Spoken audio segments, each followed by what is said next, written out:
Hello everyone and welcome back to EverlastCyber. In today's video, we'll be going through some cybersecurity multiple choice questions. Now, this set of questions cuts across different types of certifications that you have to write, such as security analyst, cybersecurity consultant, basically different types of cybersecurity exams you might have to write. It covers some questions about network security, application security, cybersecurity forensics, and so on and so forth. So let's dive right into the questions. Question 1. Passwords are used to improve the dash of a network. A. Security. B. Performance. C. Reliability. D. None of the above. Passwords are a fundamental security measure used to restrict unauthorized access to networks, accounts, and systems. Strong passwords help to protect sensitive data, prevent cyber threats, and ensure that only authorized users can access the network. For performance, this refers to the speed and efficiency of a network, and passwords do not directly impact the performance of a network. Reliability refers to or relates to a network's ability to perform consistently without failure, and passwords have no impact on this. Option D, none of the above, is incorrect because passwords actually do enhance security. So our answer is option A. Passwords are a fundamental security measure that is used to restrict unauthorized access to networks, systems, and accounts. Question 2. What is the primary goal of cybersecurity? A. To develop software applications. B. To protect systems, networks, and data from cyber threats. C. To promote internet usage. D. To increase social media engagements. In option A, while cybersecurity involves securing software, the primary purpose is for protection and not for development of software applications. The primary goal of cybersecurity is to protect systems, networks, and sensitive data from cyber threats, attacks, and unauthorized access. This includes defending against malware, phishing, hacking, and other security risks that can compromise personal, business, or government information. Looking at option C, cybersecurity helps to make internet usage safer, but its main goal is protection and not promotion. While in option D, cybersecurity focuses on securing online platforms rather than increasing engagement. So our answer here is option B. The primary goal of cybersecurity is to protect systems, networks, and data from cyber threats. Question 3. What is ethical hacking? A.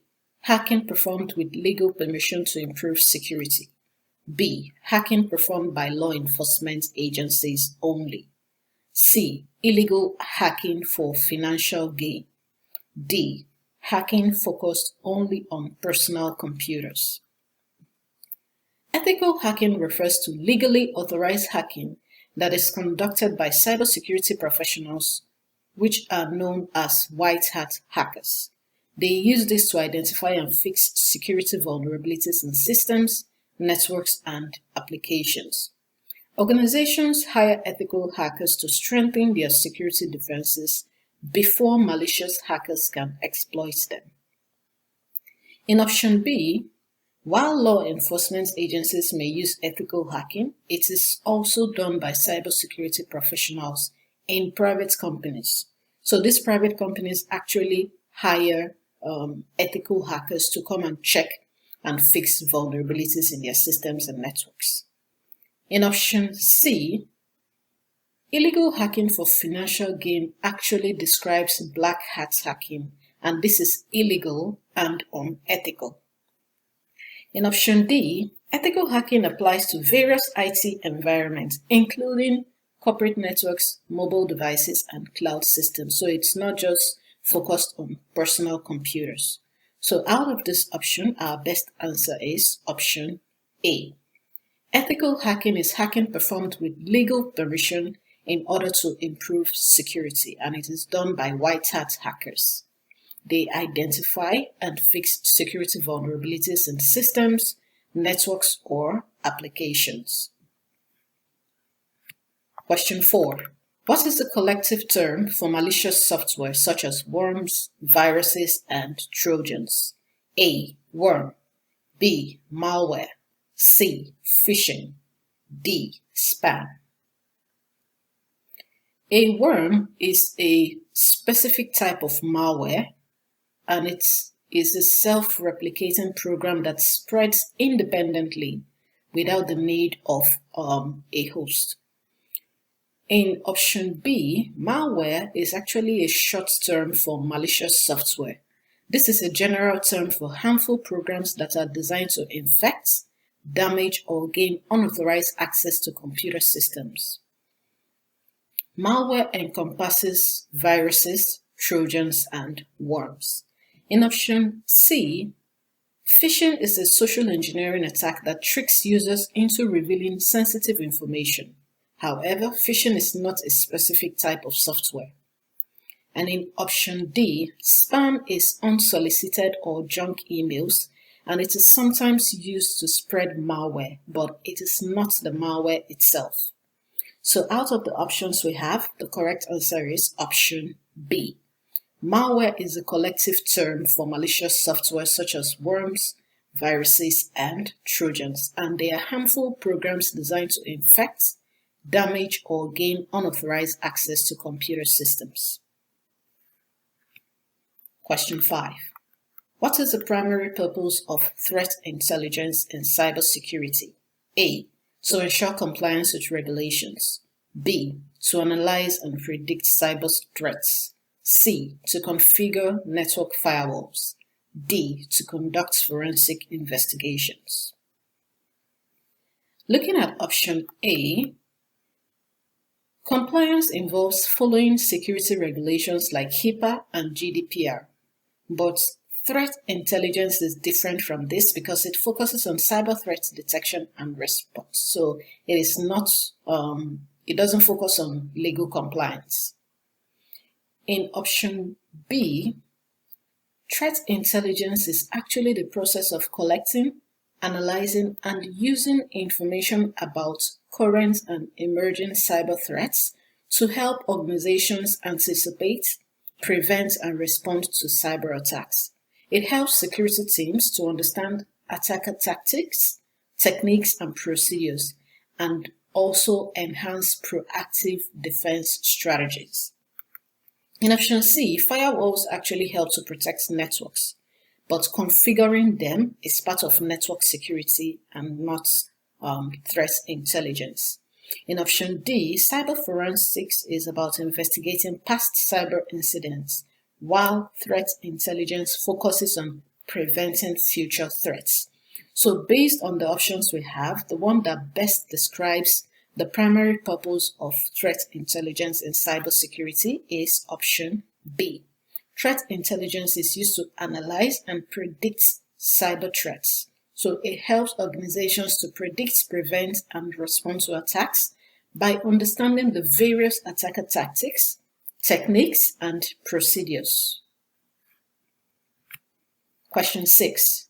Which type of malware disguises itself as legitimate software but has hidden malicious functions? A. Trojan horse. B. Worm. C. Rootkit. D. Ransomware. A Trojan horse is a type of malware that disguises itself as a legitimate software in order to trick users into installing it. Now, once this is installed, it can carry out malicious activities such as installing other malware, creating backdoors for attackers, and even stealing data. Unlike worms or viruses, Trojans do not self-replicate.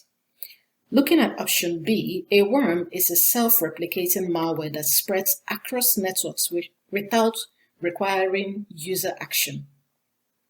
A rootkit is a malware that is designed to gain unauthorized administrative access, and it hides its presence on the system. So while it can be embedded in software, its primary purpose is stealth and persistence. Ransomware encrypts a victim's files and demands payments for decryption, but it doesn't disguise itself as illegitimate software. So out of these options, the malware that disguises itself as legitimate software but has hidden malicious functions is option A, the Trojan horse. It appears harmless, but it contains malicious codes that executes once installed, and it allows unauthorized access. Question 7. What is social engineering in cybersecurity? A technique used to trick people into revealing confidential information. B, a method to improve software efficiency. C, a government project for cybersecurity awareness. D, a process of software debugging. Social engineering is a manipulative technique used by cybercriminals to deceive individuals into revealing sensitive information such as passwords, banking details, or personal data. Now, instead of exploiting technical vulnerabilities, social engineering targets human psychology through tactics like phishing, which is sending out fake emails or messages to trick users into clicking malicious links. Another tactic is pretexting, that is impersonating someone to gain trust and extract information. And there's also baiting. This is offering something tempting in return in order to lure users into downloading malware. In option B, social engineering is about deception and not software performance. In option C, governments do promote cybersecurity awareness, but social engineering refers to cyber attacks. In option D, debugging is fixing errors in software, and it is totally unrelated to software engineering. So our answer here is option A. Social engineering is a technique used to trick people into revealing their confidential information. Question 8. What does VPN stand for in cybersecurity? A, Virtual Personal Network. B, Verified Protection Network. C, Virtual Private Network. D, Virtual Protection Node. Our answer here is option C. VPN stands for Virtual Private Network, and this is a cybersecurity tool that encrypts internet traffic and hides a user's IP address in order to ensure privacy and security while browsing online. VPNs are commonly used to protect data on public Wi-Fi networks. It is used to bypass geo-restrictions on websites. It prevents hackers and ISPs from tracking online activity, and it also secures remote access to corporate networks. Question 9. In computer networks, encryption techniques are primarily used for improving the A, performance, B, security, C, reliability, D, longevity. Encryption slightly reduces performance due to processing power needed for encryption and decryption. However, encryption techniques are not used to improve performance. Encryption techniques are primarily used to enhance security by converting data into a coded format that can only be read by authorized parties with the correct decryption key. We have two types of encryptions. There's a symmetric encryption and there's an asymmetric encryption. Symmetric encryption uses one key for both encryption and decryption, while asymmetric uses two keys, which are the private key and the public key. Encryption helps to protect sensitive information from hackers and unauthorized access. It also ensures confidentiality in data transmission over networks, as well as securing communications in applications like emails, online banking, and VPN. Looking at the other options, option C, encryption ensures security, but it doesn't directly affect network reliability. And it does not influence the lifespan or durability of data. It only protects the data. So, based on the question, our answer is option B. Encryption techniques are primarily used for improving security. Question 10. What is the name of the first computer virus? A. Blaster. B. Creeper. C. Rat virus. D. Worm. Blaster is a famous worm from 2003 that exploited Windows vulnerabilities, but this was not the first computer virus. The Creeper virus was the first ever computer virus, and it was created in the early 70s by Bob Thomas. For option C, there is no specific virus that exists that is called the rat virus. RAT, R-A-T, which stands for Remote Access Trojan, actually refers to a type of malware. A worm is a general term for self-replicating malware, but it is not the name of the first virus. So our answer is option B, the Creeper virus.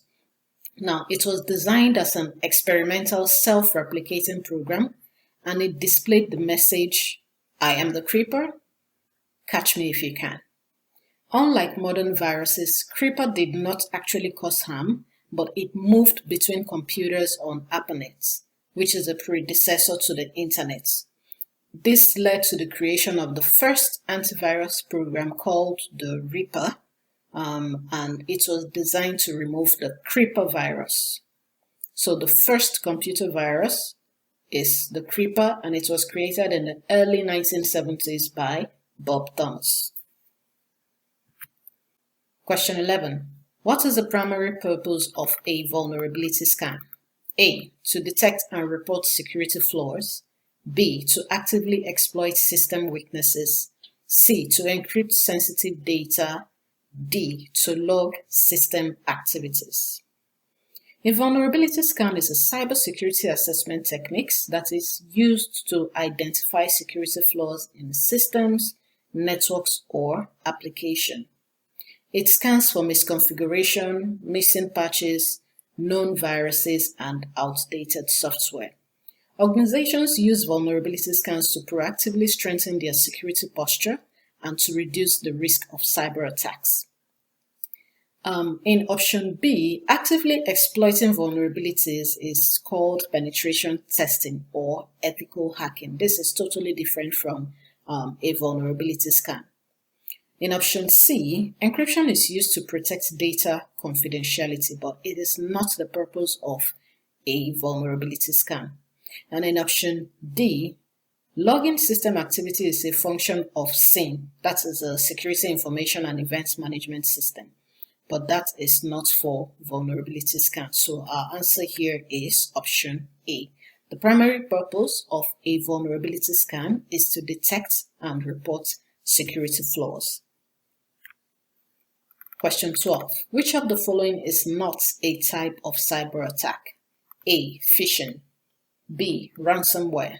C. Firewall. D. Denial of service. Phishing is a type of cyber attack where attackers impersonate legitimate organizations or individuals through emails, text messages, or websites in order to steal sensitive information like usernames, passwords, or credit card details.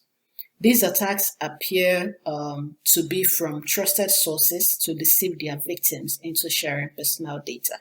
So phishing is a type of cyber attack. Ransomware is also a type of attack. So it's a malware that locks or encrypts a victim's data, rendering it inaccessible.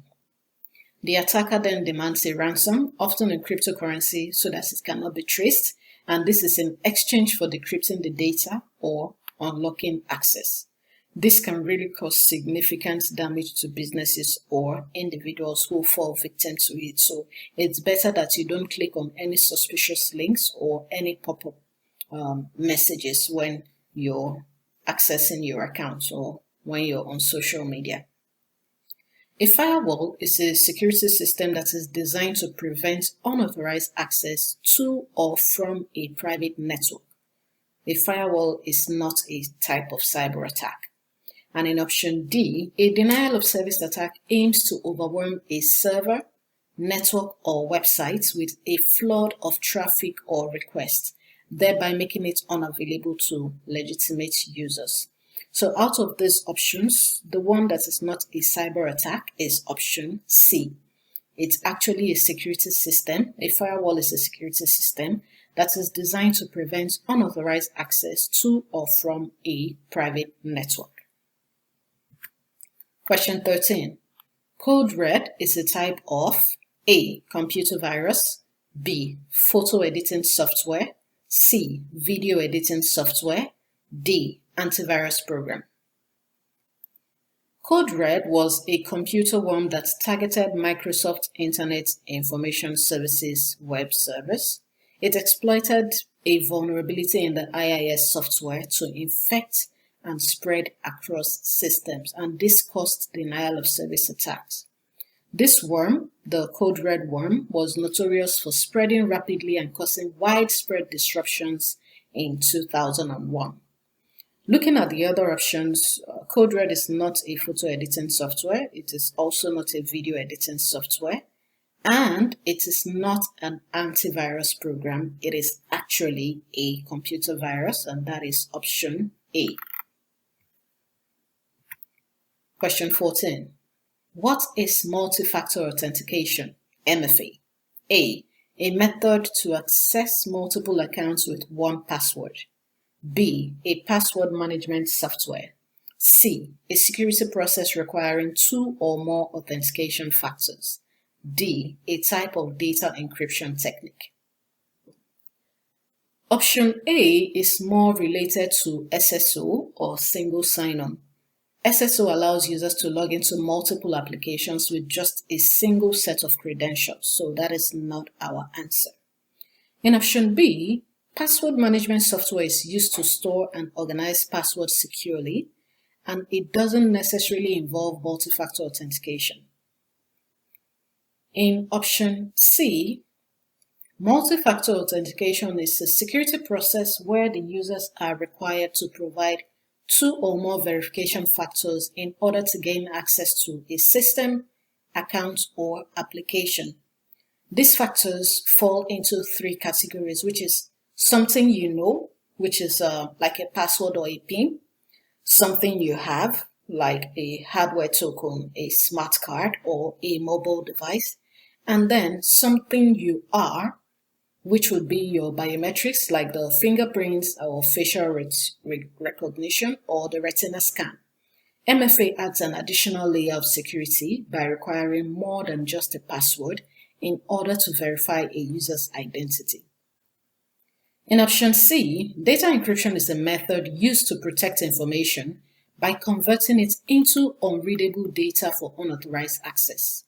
Now, MFA is not related to encryption, rather it adds a layer of security to access processes. So our answer here is option C. MFA is a security process where the users are required to provide two or more verification factors in order to gain access to a system, account, or application. Question 15. What is the main purpose of a honeypot in cybersecurity? A. To detect and analyze cyber threats. B. To encrypt network traffic. C. To improve network performance. D. To conduct vulnerability scanning. A honeypot is a cybersecurity mechanism designed to attract, detect, and analyze cyber threats by simulating a vulnerable system or a network. It acts as a decoy to lure attackers, allowing security teams to study their tactics, to identify vulnerabilities, and to improve their defenses. So all in all, honeypots help in threat intelligence, intrusion detection, and to mitigate cyber attacks. In option B, encryption of network traffic is done using protocols like SSL, TLS, or VPN, but not the honeypots. Looking at option C, honeypots do not enhance network speed or efficiency. They are basically used for security monitoring. And in option D, vulnerability scanning is performed using tools like Nessus, whereas honeypots are used for threats, deception, and analysis. So our answer here is option A. The honeypot is a decoy system or network that is set up to attract attackers, and by doing this, security professionals are able to monitor, detect, and analyze their various attack methods in a controlled environment, gaining insight into potential threats. Question 16. Which of the following best describes a zero-day vulnerability? A fully patched system flaw. B, an unknown software vulnerability. C, a scheduled security update. D, a type of phishing attack. A fully patched system does not have any known vulnerabilities. In option B, a zero-day vulnerability is a security flaw in software or hardware that is unknown to the vendor or developers. Now, since there is no patch or fix available at the time of discovery, attackers can exploit it before the vendor has a chance to address it. This type of vulnerabilities pose a high risk because security teams have 0 days to fix them before they are potentially exploited. In option C, a security update or a patch is a planned fix for known vulnerabilities, but zero-day vulnerabilities have no known fixes as at the time when they are discovered. In option D, a phishing attack tricks users into revealing sensitive information, but it is not related to software vulnerabilities. So our answer here is option B. A zero-day vulnerability is an unknown software vulnerability that has been discovered, but has had 0 days to be patched or addressed. Question 17. Which of the following is a type of cybercrime? A, identity theft. B, data backup. C, using antivirus software. D, software installation. Identity theft is a type of cybercrime where an individual's personal information, such as their credit card details, social security numbers, or other sensitive data, is stolen and used without their consent. This can be done through various methods like hacking, social engineering, and phishing. In option B, data backup is a legitimate practice used to protect important data by making copies of it and storing them in a secure location. So this is not a type of cybercrime.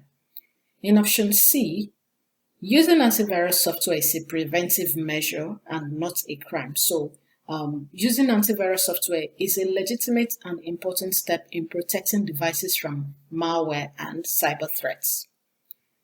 In option D, installing software is a normal activity and it is often done to run applications or tools on a computer or mobile device. It is not a cybercrime unless the software being installed is malicious or unauthorized. So out of the options, option A is our answer. Identity theft is a type of cybercrime. Question 18. What is a key characteristic of asymmetric encryption? A, it uses a single key for encryption and decryption. B, it is less secure than asymmetric encryption. C, it uses a public and private key pair. D, it cannot be used for authentication. In option A, asymmetric encryption does not use a single key for encryption and decryption. That describes symmetric encryption, where the same key is used for both the encryption and the decryption. In option B, asymmetric encryption is generally more secure because the private key is never shared. However, it is computationally slower than symmetric encryption. So, asymmetric encryption is a cryptography technique that uses two mathematically related keys, a public key that is used for encryption, and this can be shared openly, that's why it's called a public key, and then there's a private key that is used for decryption, and this is kept secret by the owner. This system ensures secure communication, and it is widely used in digital signatures, secure email encryption, and SSL TLS. In option D, asymmetric encryption is used for authentication, such as in digital signatures where the primary key is used to sign a message and the public key is used to verify it. So out of the option, the key characteristic of asymmetric encryption is that it uses a public key and a private key pair. So that is option C. The public key is used to encrypt and it is shared openly, while the private key is used to decrypt and it is kept secret by the owner. Question 19. Who coined the word cyberspace? A. Scott Farman. B. Richard Stallman. C. William Gibson. D. Andrew Tenenbaum. Scott Farman is known for inventing the emoticon, the smiley face, in 1982, but he did not coin the term cyberspace. Richard Stallman is a renowned figure in the software freedom movement, and he is the founder of the Free Software Foundation. However, he did not coin the term cyberspace. William Gibson is the author who coined the term cyberspace in his 1984 science fiction novel, Neuromancer. He used the term to describe a virtual reality data space where human consciousness could interact with computer systems. So he is the one that coined the word cyberspace. Andrew is a computer scientist known for his work on operating systems and networking. However, he didn't coin the term cyberspace. So our answer here is option C, William Gibson. Question 20. What type of malware encrypts files and demands payments for decryption? A. Spyware. B. Adware. C. Ransomware. D. Rootkit. A spyware is malicious software that secretly monitors and collects information about a user's activity without their knowledge or consent. It doesn't encrypt files or demand payments for decryption. Adware displays unwanted advertisements on a user's device, and it often comes in the form of pop-up ads. It does not encrypt files or demand for decryption payments. Ransomware, on the other hand, is a type of malware that encrypts a victim's files or locks them out of their system. Then the attacker demands a ransom, which is always in cryptocurrency, in exchange for the decryption key or to restore access to the files. A rootkit is a type of malware that is designed to gain unauthorized access to a system while hiding its presence. It does not encrypt files or demand payments, rather it gives the attacker control over the system. So out of the options we have, option C, ransomware, is the type of malware that encrypts files and demands payments for decryption.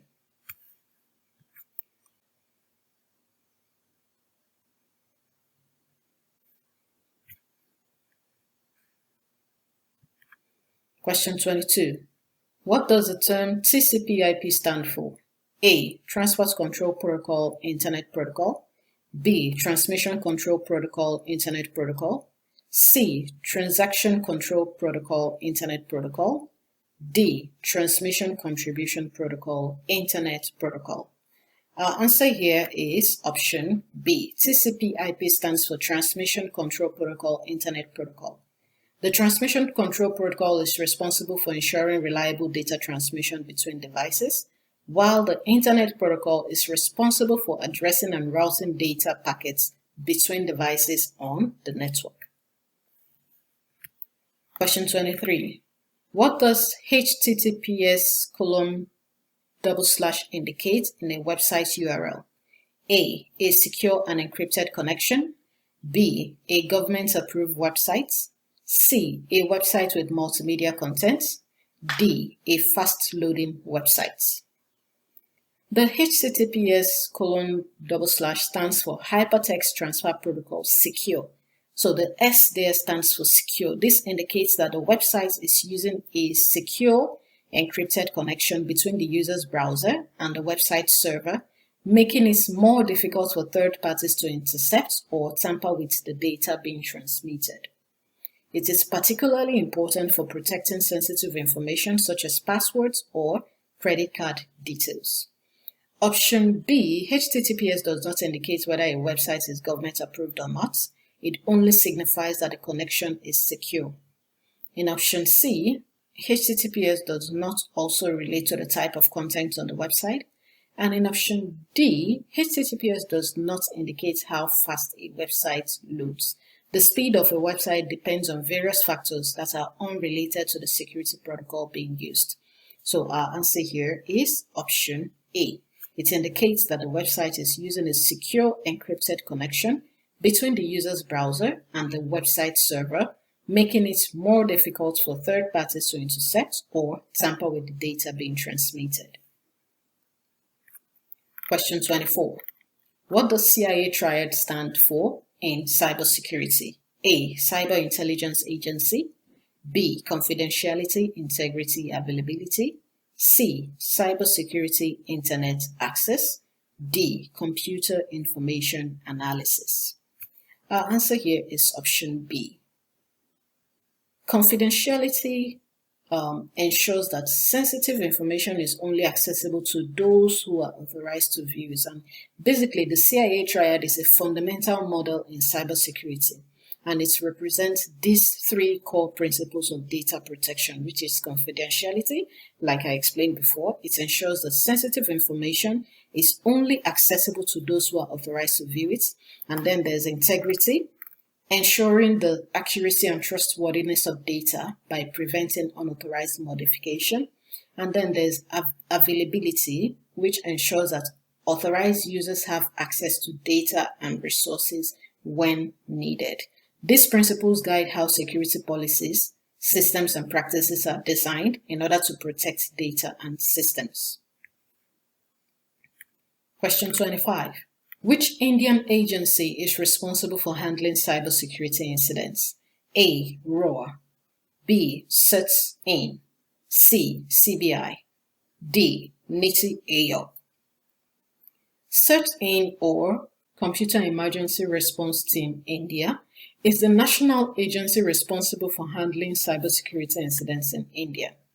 They are tasked with coordinating responses to computer security threats, vulnerabilities, and incidents, and they also provide guidance and resources for securing digital infrastructure. The other options in option A, the Research and Analysis Wing, or RAW, is India's external intelligence agency that is responsible for gathering intelligence from outside the country.